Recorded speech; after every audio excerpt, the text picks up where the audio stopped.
Today on Locked On Red Wings, Robby Fabbri is expected to make his season debut tonight, but they had to make a roster spot, and they did it by waiving JAKUB VRANA.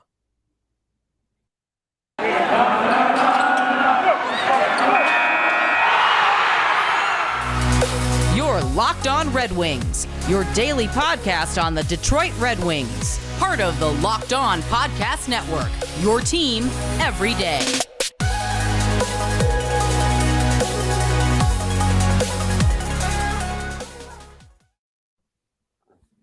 Welcome back to the Locked On Red Wings podcast. We are your hosts, Brian Fisher and Scotty Bentley. I am a podcast producer for the daily JAWJ News Radio podcast. Well, Scotty's the host over at Locked On Tigers, as well as a freelance journalist for the Detroit News. And lots of news and notes happened today, Scotty, in the Red Wings world ahead of their game. Well, I say today, yesterday, by the time you're listening to this, ahead of their game today against the New Jersey Devils, their third matchup against the Devils. And we got to begin with the biggest news of it all. Obviously, JAKUB VRANA being waived. That came as a follow-up to the fact that Robby Fabbri is going to be officially activated to play his NHL season debut with the Red Wings today against the Devils. He's going to slot in there with on the Oscar Sundqvist line, and it's gonna.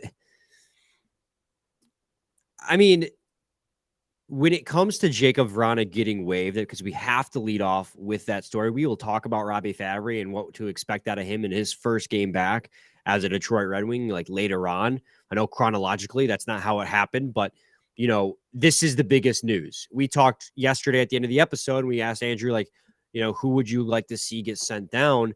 I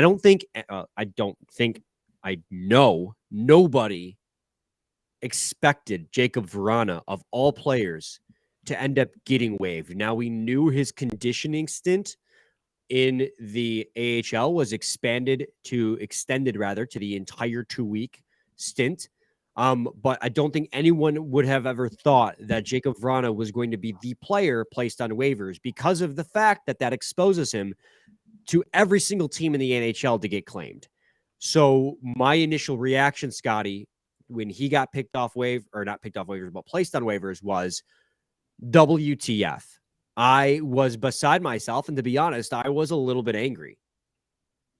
Yeah, I mean, yeah.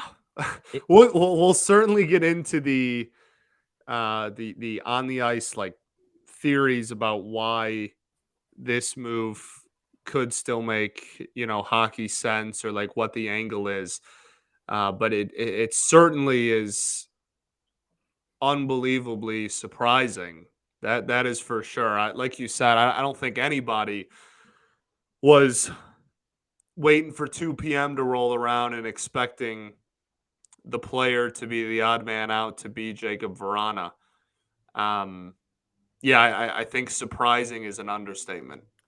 Yeah, I mean, because the biggest question mark above it all, and I have two theories, and I think my one theory, I said it on Twitter, you may have already seen it, I think that's probably closest to the truth, logically speaking. But obviously, we don't know. We can't know because they don't tell us. They just like, hey, this guy's on waivers. But, you know, obviously you see that Robby Fabbri is slotted in the lineup instead of Adam Erne being the odd man out, playing on the injured line with Bertuzzi and Zadina.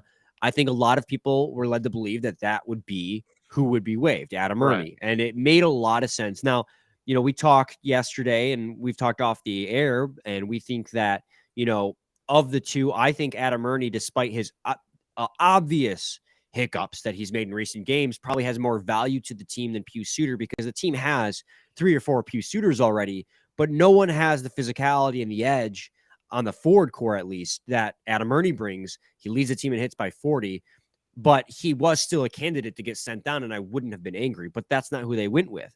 They didn't even go with one of their 3 goalies. I mean, Right. At some point, you're going to have to address that situation, and you have to send down or waive, at least put on waivers, one of your 3 goalies, because you have guys coming back, and we'll talk about Bertuzzi later, but he said he's about a week away. You're going to have to make that roster decision eventually. So the fact that the first decision they made was JAKUB VRANA is all the more surprising, because the fact that there were actually, in what I would have thought leading into that decision, more obvious choices. Yeah, I think you hit the nail on the head there in the sense that like this was not something they needed to do, even if this was the direction they were going to head. This was not something that they needed to do right now.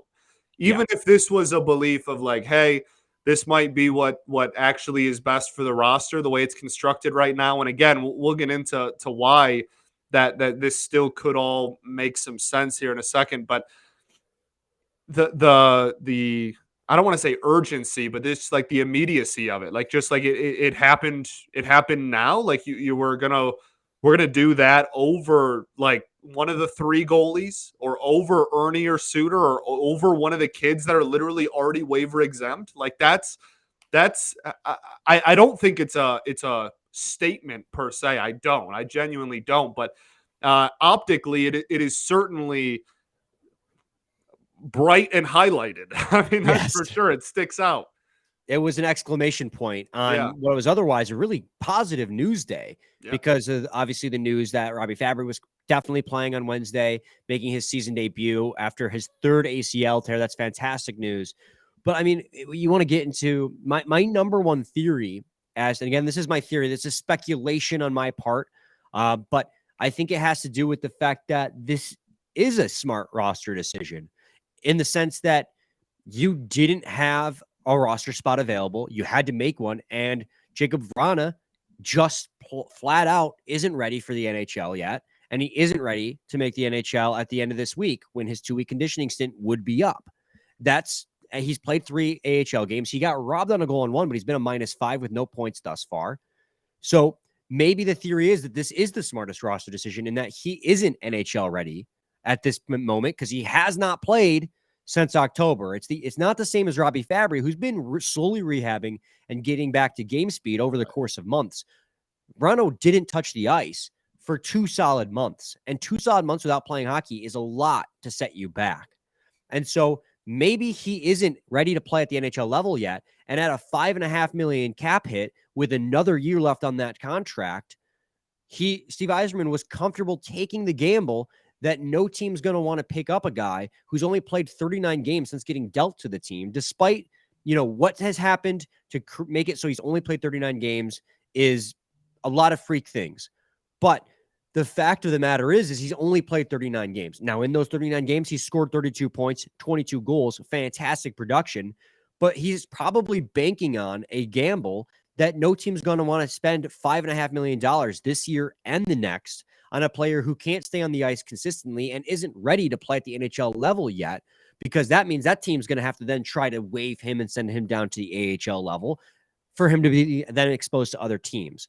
That's my working theory, is that Steve Yzerman wouldn't do this without probable cause, without a reason to believe that he would clear. And I think that taking all those things into consideration, it actually might be a fairly smart play. That gives JAKUB VRANA all the time he needs to get back to NHL caliber and ready to score some goals, yet still stay within the organization and stay within the safety net that he has created with the Red Wings organization since coming out of players' assistance. For sure. I think the biggest point in all of this, I don't know if it's necessarily a like theory per se, but I think the biggest point to circle on this is his contract. Like at the end of the day, this is a dude who is getting paid over $5 million AAV, and there's only, what is it, 6 or 7, 6 not including us, teams in the entire NHL that could roster his salary via waiver claim as it stands right now. And I mean, once you go down the list and look at like the intricacies of each team, like that number might even dwindle even lower and lower based on like players, that are maybe expected to get paid or whatnot. Like, I don't know, man. Like this could be, and it's 24-hour period that like they're posted. Yeah. Like, Tomorrow. we'll know by right. We'll know by the time, puck drops on Wednesday night, if he's going to be with the organization still or not. Like it's not a long thing that we're going to be constantly like on the edge of our seat for. And I think the biggest thing to circle is just the contract situation. Like, this is not something where like all 32 teams are gonna all 32 teams now get the ability to get JAKUB VRANA. Like, no, his contract's too big. Like, that's not true. It's like 6. And also, like, a lot of those 6 teams are not very good. That's why they're at the top of the waiver list. So, like, what's the point of the Ducks bringing in like Verana for 5 whatever mil? And like, then potentially ruin your opportunity to get Connor Bedard, right? It's right. Like, well, yeah, it's like obviously that they just want to tank, and like there's teams that are just trying to be bad this year because of Bedard for sure. But even more so, like I don't know, that conversation with ownership's a little weird. Like, yeah, we're gonna bring in somebody for like $5+ million. It's not really, like I don't know, like that's just all around just the optics of one of those like tanking teams. Yeah, I guess that is the point. Like you said, just like, hey, we're still trying to tank and trying to get this guy, but we're gonna bring in somebody who's worth over 5 mil, a year. There's a lot. Like there's so many different possibilities now with this. Like, some people are throwing out there like, oh, this means that like a trade could be in the works. Like, well, there's like a million different running theories, and we won't know until he's officially cleared or claimed. But for now, it's just I think that Yzerman's kind of just looking at the contract and going, one of you guys prove to me, one of you 6 teams that has the ability to, why don't one of y'all prove to me that you actually are going to take on that money? And if you're not, then we'll keep them and bring them back up in, hopefully a few weeks, but weeks, month, whatever, when he's actually ready, I guess. Yeah, absolutely. And I want to respond to that too with my own thoughts. But first, I got to talk to the people today about BetOnline. BetOnline.net is your number one source for sports betting info, stats, news, and analysis. Get the latest odds and trends for every professional and amateur league out there, from pro football, college bowl season, basketball, and the World Junior Championship. They've got it all at BetOnline.net. If you love sports podcasts, you can find those at BetOnline as well. They're the fastest and easiest way to get all your betting info. Head to the website today or use your mobile device to learn more. BetOnline, where the game starts. Segment 2, Locked On Red Wings podcast. You bring up some really good points about what teams could possibly claim him. And, like you said, if you're the Anaheim Ducks, if you're the San Jose Sharks, who can't afford him anyways, but, Montreal Canadiens, Chicago Blackhawks, one of those bottom feeder teams this year, and you look at JAKUB VRANA and you go, okay, we have the cap space, let's bring him in. He's not ready to play at the NHL level at this moment. So what are you bringing him in to do? He's got 1 more year left on this contract. Do you think he can be a long-term solution for your hockey team? Well, so far, he hasn't proven that he can be that player. So I doubt NHL GMs are going to want to take him on in that capacity. Well, the other solution then is teams that aren't trying to tank, that could use a player like that now as soon as he's available, give it another month, whatever. There's not that many teams that have the cap space available to do that and are willing and capable of waiting a month for him to be ready. And what are you going to do to make him ready? Just have him practice day in and day out because he has to be on your NHL roster. Right. I think people have said it on Twitter, and I agree. The Buffalo Sabres might be the only team that it makes sense for, because they're a really young team that is taking that step forward this year, that has the cap space available and has the ability to wait for him to be ready. That's the only team that's out there that could possibly do it. And even then, I still think it's a slim chance. I think that it makes sense that I think what Yzerman does, I understand it. I still don't like taking the risk exposing him, because when he's healthy, he is an incredible goal scorer. But I understand the kind of like trying to make the other NHL teams, call their bluff, that they're not going to call, try and get this kind of guy, especially when he does need more time to get ready, and you have guys who are closer to being ready than he is at the moment. My other working theory was that maybe the bridge is burned, and maybe 39 NHL games since being traded in a big, huge trade, Steve Yzerman's just said, I've had enough. I don't care if we lose him at this point. But I think that's a very cold reality, and I understand that NHL is a business, and at the end, you're in this to win games. So I don't think it's incredibly improbable that bridge with Vrana is burned, and that they're tired of being patient and waiting for him to become that 40-goal scorer. But I would be incredibly shocked if that was the reasoning. But I mean, it is a possibility that is out there.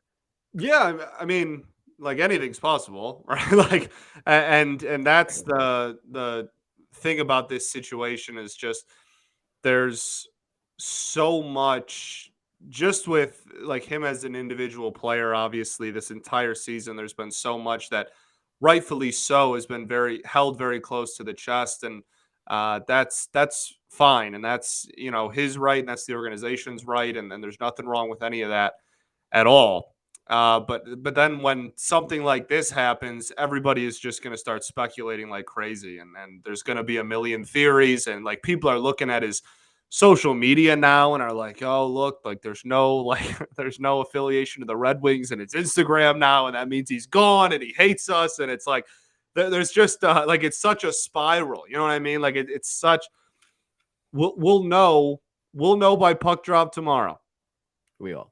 Like we'll know by puck drop tomorrow whether he's still with the organization or not. Like that's pretty much all there is to it. And for the record, I obviously hope he is, and I hope that it maybe we said it when he came back originally, like when he came out of player assistance, that he's back, but it could still take a while before he's on the ice in the Red Wings uniform again. The timeline we thought got a little bit sped up when he got out of the contact jersey and he started practicing with the team at full speed. So we were like, okay, well maybe it's sooner rather than later, but it did turn out that it is potentially later. I hope he clears waivers, goes on the Griffins, gets his game back and is back, because I'm perfectly happy waiting and being patient on a guy who is as talented as JAKUB Vrana to become the difference maker on this team. Yeah, well, I mean, one of the best goal scorers in the organization when he's on the ice, without a doubt. But let's transition now. Talk about the fact that Robby Fabbri has cracked the lineup. He immediately is going to be slotted in. Adam Ernie is out. He's going to be playing on that line with Oscar Sundqvist. I'm trying to find the other person he will be on that line with. Sorry if I'm making you guys wait too long here. He's a hockey player. He's a hockey player because I'm looking at Max's, but who did I see it from? Ansar Khan. That's who I saw it with. He's a hockey player. And they quote retweet themselves all the time. He will be Fabbri, Suter, and Sundqvist will be the fourth line in the game. So he slots down on the fourth line. I think that's a good place to have him start in his first NHL game. I mean, expectations wise, coming off his third ACL tear, third ACL repair surgery, what are we expecting from the guy who probably is at his peak, middle six forward? Yeah, I mean, I'm pumped. I'm pumped that he's going to be in the mix and that he's back. They said that he might get some second unit power play. I think it was power play.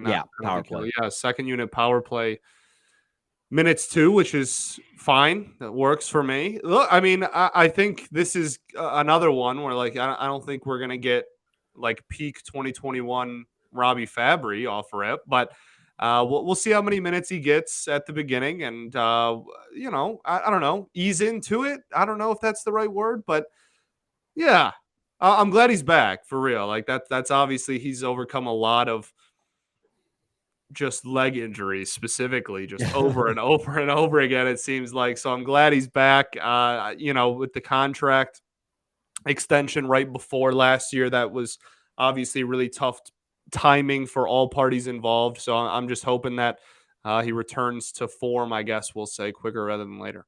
Sooner rather than later. And he earned that 3-year extension. And for the fact that he in a team at that time that was not like having anyone under long-term contracts, the fact that Robby Fabbri earned a 3-year contract extension, I thought spoke volumes about what Steve Yzerman thought he brought to the organization. Like, this is a guy who was expected to be playing with the team well into their more competitive years. Now, I don't know if beyond that, I don't know if he would have been playing with the Red Wings in their peak Stanley Cup competitor window years, but Steve Yzerman thought he was a supporting piece in what they were building.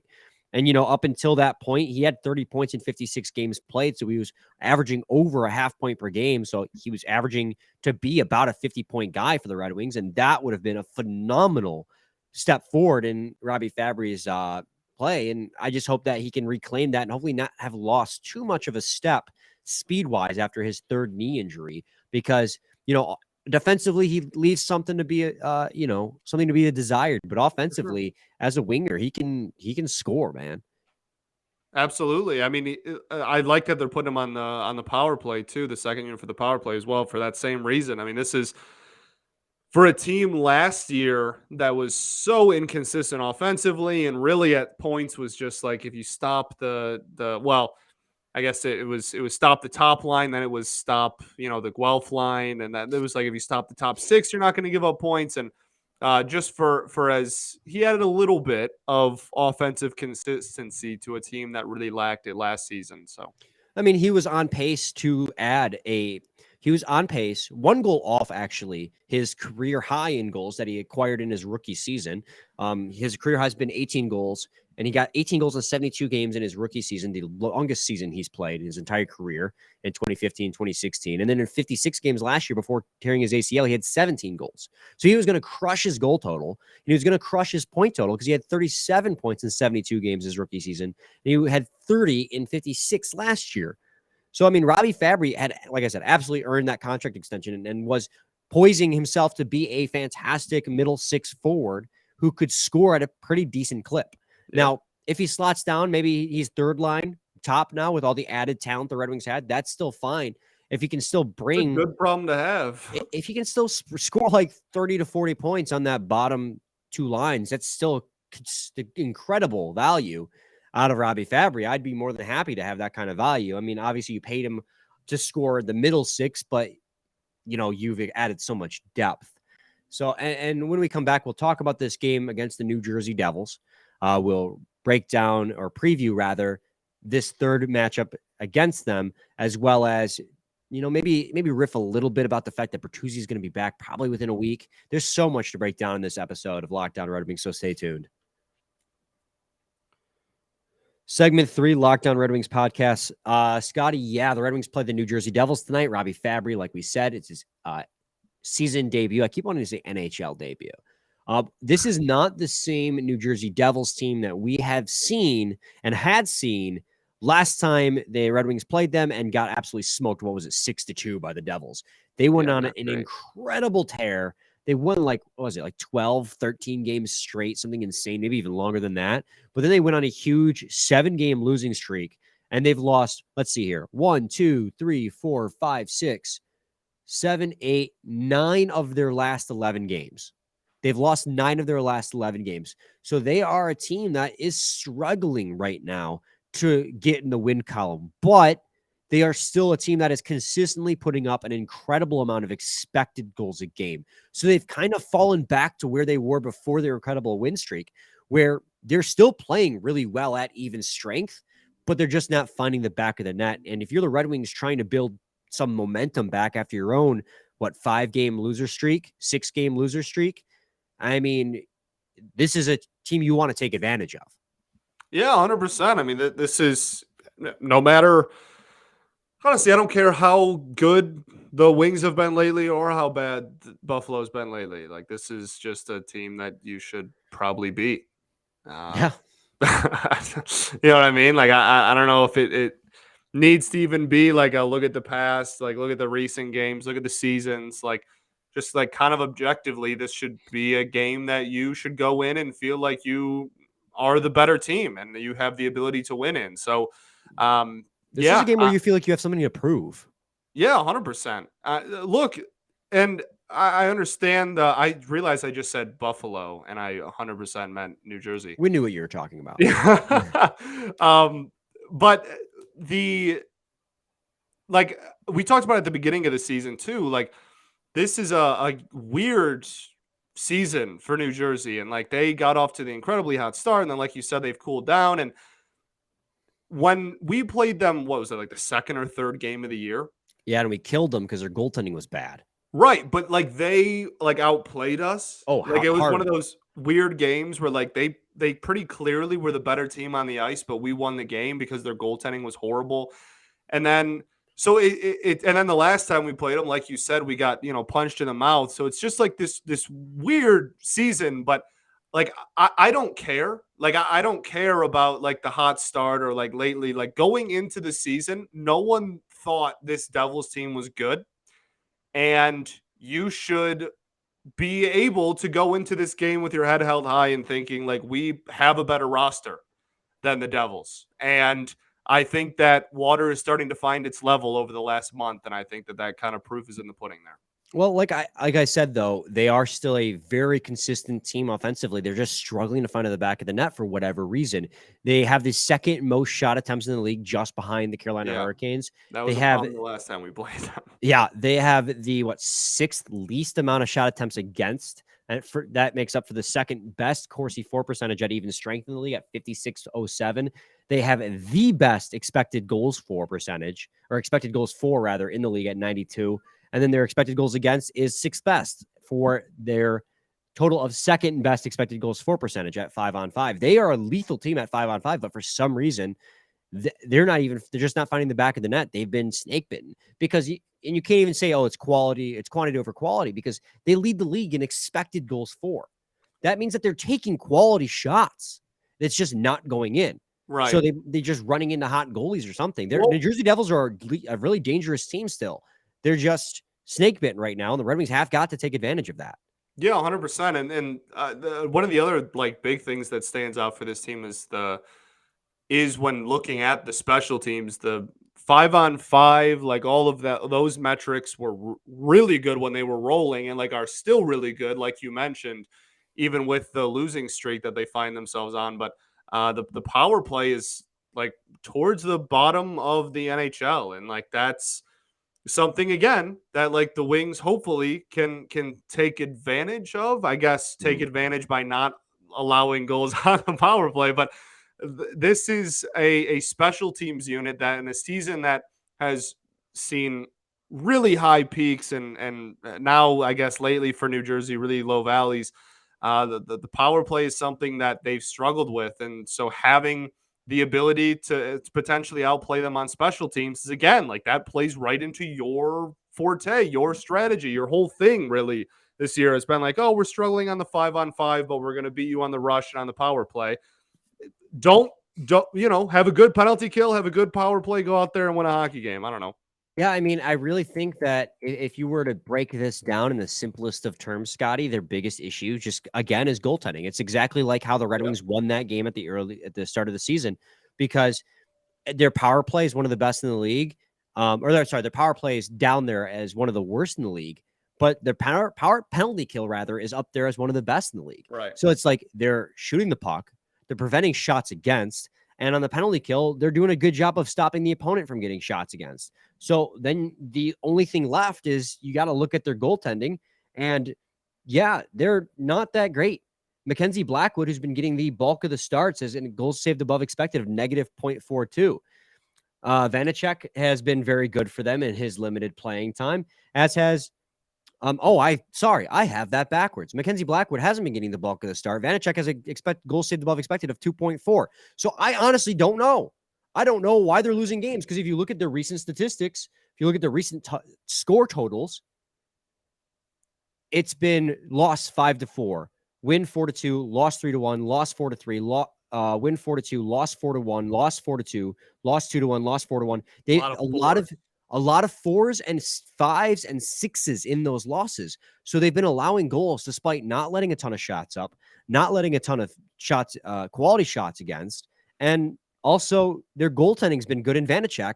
So I don't know if those are all Mackenzie Blackwood games. You wouldn't give him 7 consecutive starts for losses, but I genuinely don't know how New Jersey's losing these hockey games, because by all accounts, they're playing great. They're just snake bitten right now.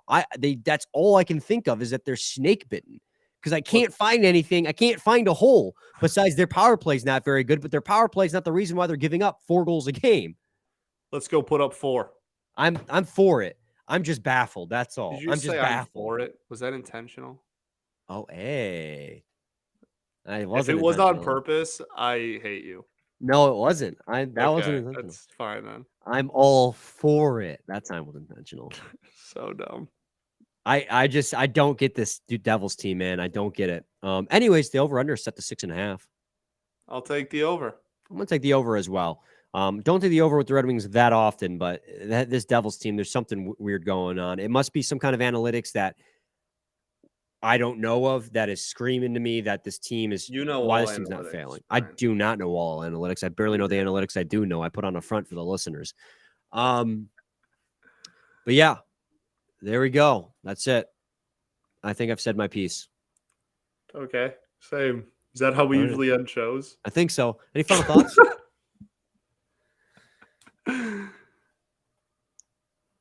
Any final thoughts? Did you say that? Yeah. Oh, I totally did not hear that at all. I was waiting for you to like wrap it up and then ask me if I had any final thoughts. Well, do you? We ball. Pray for DeMar Hamlin, and we ball. Yes, absolutely. That was awful what happened. Yeah. So we will absolutely continue to pray for DeMar Hamlin. His foundation's like over $3 million raised, so you can do something there too. That's one of the small silver linings out of what has come out of this is hopefully if he does, when he does regain consciousness, we won't say if, when he'll wake up to a smile on his face saying that his charity, his fund is absolutely smashed it for people supporting him, which is great. Very cool. Anyway, we will be back tomorrow with a post-game recap. Same time, same place. It's your team every day. Every day.